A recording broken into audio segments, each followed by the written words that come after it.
Whoop, whoop. That was leftover from last Sunday, and I promised. So, are you ready for Q&A Sunday? Thank you to everyone who sent in their questions. Yeah. Should we get right to the questions? You What want do to? you think? Yeah, Sure. I think so. Because I talked for too long. Well, I wasn't going to say anything about that. But I didn't pull a Kevin Ross. He's one of my best minister friends. And if he gets up, he'll take the whole thing and keep going and going and going. Love you, Kevin. Reverend Erin, I have the perfect question for you. But you should talk first, because I've been talking. Okay, let me, If you don't know, Reverend Brenda and I went to school together, so we have a little banter. If it's unappealing to you, just engage in your Michael Singer practice.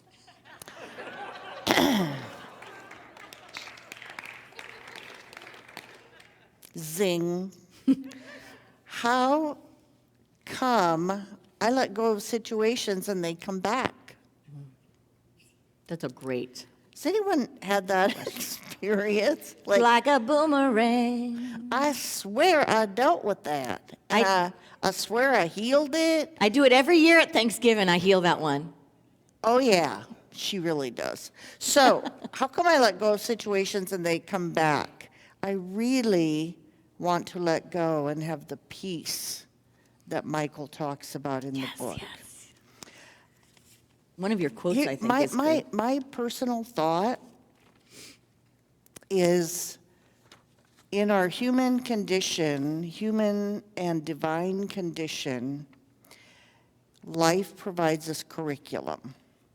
And my Martha Creek, my dear Martha, when we're on the phone talking about something, will say to me, "No shortage of curriculum, is there, honey?"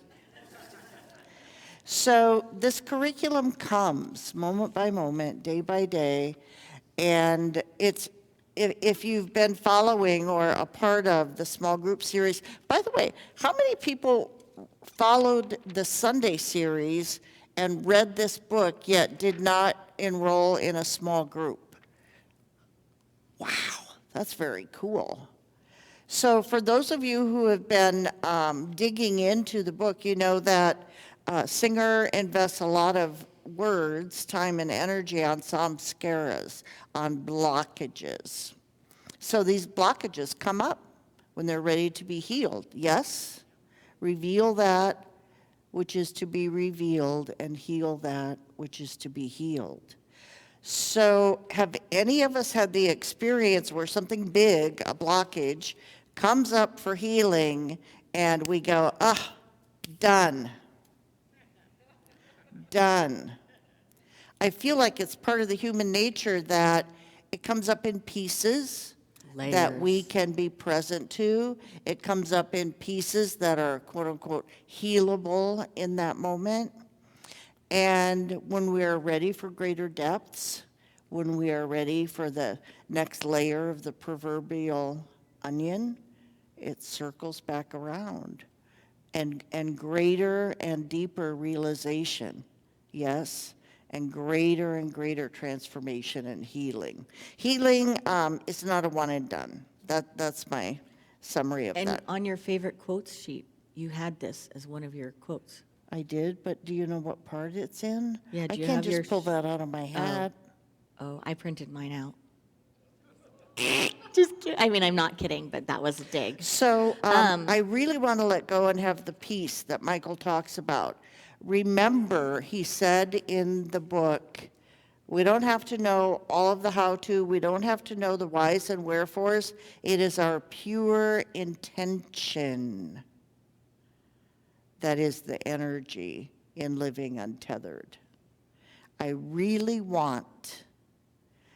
choose to let go of blockages and have the peace that I'm reading about in this material. Holy Spirit, have your way in me. And trust in every moment, like Reverend Brenda said, trust in every moment that you got the peace that you got. It does not invalidate the healing work you did. You did that. And now there's another layer you're being shown because you're ready. All right. And we'll share that quote later because we're going to share our favorite quotes later. And yes. it is exactly on that question. I want you to look at Okay. We haven't seen How these do we questions come yet. to terms, Reverend Erin, how do we come to terms with situations where we feel outrage when we see injustice I think in I our already did world? that one. Does everyone think I already did that one? Good. That was my little sermon, my little demi sermon. Give me another. I thought you'd have more to say about that. How do you feel that living untethered most aligns with unity principles? Oh, A good one. yeah. I think that living untethered is the living water of unity principles. I think it is actually the living water, like the spiritual drink. It's the spiritual practice behind it. On the surface, it could seem like there are some contradictions, but I think it actually develops the depth of practice that makes unity rich, that actually keeps unity from kind of floating like, and metaphysical malpractice, like you see something awful and you're like, it's all good, it's all God, and divine appointments, and it must have been their soul choice, and la la la, like Divine that. It's order. all good, It's divine all order. divine order. But this gives you the soul that is ordained to be able to say those things. Yes. It's the real work, the deep work. And I have no doubt that Charles and Myrtle Fillmore demonstrated and manifested and embodied everything taught in this book. For me, personally, I have no doubt. A little witness sharing here. This has been a truly life-altering book. Does anyone else share that idea? I mean, what a divine appointment. What a powerful, powerful choice for us. So they said, this has truly been a life-altering book, and I feel the same way about letting it go. I think I've read the last few chapters daily for at least a week now. I was one of the facilitators in one of the small groups, and there have been so many comments about, especially for newbies to the small group experience, they're like, has it been this powerful in the past? Have the conversations been this deep, this alive? Let's do a shout out to everyone that led a group. Stand up if you led a group. Yes. Thank you. Now stand up if you attended a group. If you attended a group. And you can stay with them. You can stay standing. So if you led or attended a group, awesome. Thank you. And your group thanks you. I know that I am not alone when asking for specific examples of transmutation. Oh, I had a big one this week. And that's what the question is? Yeah, that's a statement. Okay. Here's the question. Perhaps a guided transmutation as a group exercise? Well, I have an inappropriate idea that came to me as the first example. And so I have to get my mind out of that or figure out how to translate it for Sunday morning. Is your filter on? Do you have? Give me a second. Okay. While you filter that, Okay, I have an example. all right. This is making the other example appropriate. When you have our jobs or your job, whatever, sometimes, especially if you spiritually support someone and you help them awaken to who they are, you just help be with them in that process, they can misinterpret that energy as being the energy that one might feel if they're going, who's here, right? And as spiritual leaders, we're very trained and we understand, we go through that over and over again so we know. This is why gurus have issues sometimes. But anyone in any job and anyone that is alive knows what energy I'm talking about. But transmuting energy is being able to acknowledge that for what it is and being able to be support in that moment and say, of course you feel those kind of things. You're awakening to who you are. That's not about me. I am just here with you in this process. And so that's being like transferred to me. It has nothing to do with me. So if you can keep going with this and transmute that energy, we're good. And if it's too difficult to work with on the human level, then go ahead and find someone else to work with. But that's transmuting energy. It's acknowledging that it's not a bad thing. It's energy. Transmuting anger is sitting with a moment of anger, not trying to get it away and not trying to act on it, not lashing out at someone and not depressing yourself, but going, I have anger, so let me sit with this. And you sit with the energy and you meditate with it and you be with it until it starts to crystallize and move into usable energy, usable form, and then you get guidance on how it's going to use it. It's actually the fuel to get aligned with your vision, aligned with your action, aligned with your guidance. Yeah, that's a lot. That's a lot. So alluding to a personal, very transformative personal experience that I had, I do this program with a person called EMDR. Some of you may be familiar with that. And there was a very has been a very intense family situation going on for me. And so I've been doing a lot of looking at it and being present to it, doing my best to return to my seat of awareness with it. We did some EMDR, my therapist and I did some EMDR this week with this issue of what is mine to do here? How do I show up? What is in this curriculum for me? And it was the most fascinating process of looking at things like anxiety, guilt, shame, and coming out of that session with that energy completely transmuted to observer. I am observer. I am witness self. What's mine to do here? Be the presence of love and compassion. For me, that was a very significant transmutation because I could specifically name the energies and the emotions that were going on, and I could walk myself through a process. One thing that Singer says is when blockages go in with pain, they sure can come out with pain. And so I'm feeling the physical sensations of what's going on in the EMDR process. And I remembered these words. He says, if we can deeply relax into the experience. I didn't have to make decisions about it. I didn't have to have a how-to, but I could deeply relax into these emotions that were roiling. And the universe, spirit, source, life, love, law, does this amazing work within us. And all I needed was the intention. Beautiful, and thank you for your vulnerability and sharing that. And that kind of goes back to one of the earlier questions, too, of when something keeps coming up, what do I do? So you may try that on when it keeps coming up, because it may be that you think you're dealing with it or doing the work, but you may be projecting, you may be victimizing, you may be doing something else that you don't realize you're doing. You may be trying to sit with it and listen, but you're actually soaking in it. So there's a couple of kinds of being with something, but the practice really is that on a deep level, when disruptive emotions come up, or any emotion, you sit.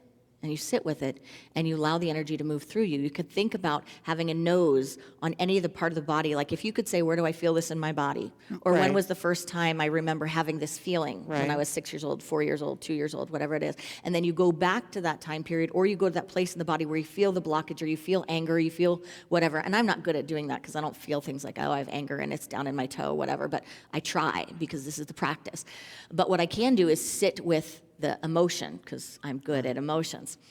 Yes, and so when I sit with the emotion, there's a difference between sitting with the emotion and just soaking with it in your mind, trying to think about it, Feel like you feeling have to it, do something. feeling like you're trying to do something, you have to do something, you want something to change, you're doing the whole practice so that it goes away. That's one thing. Then that's actually rehearsing it. In psychology and mind training, that's rehearsing it, that's learning it really well. And that can be beneficial as far as labeling it, because that's one step in awareness is labeling it, going, oh, that's what I do. But the true practice is, instead of sitting in it, sit with it.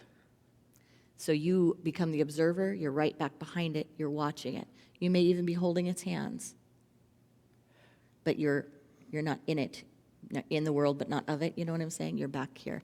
And if anyone has felt the stuck stuff, like the same stuff keeps coming over and over again, EMDR is a great technique to check out. You need a licensed therapist to do it.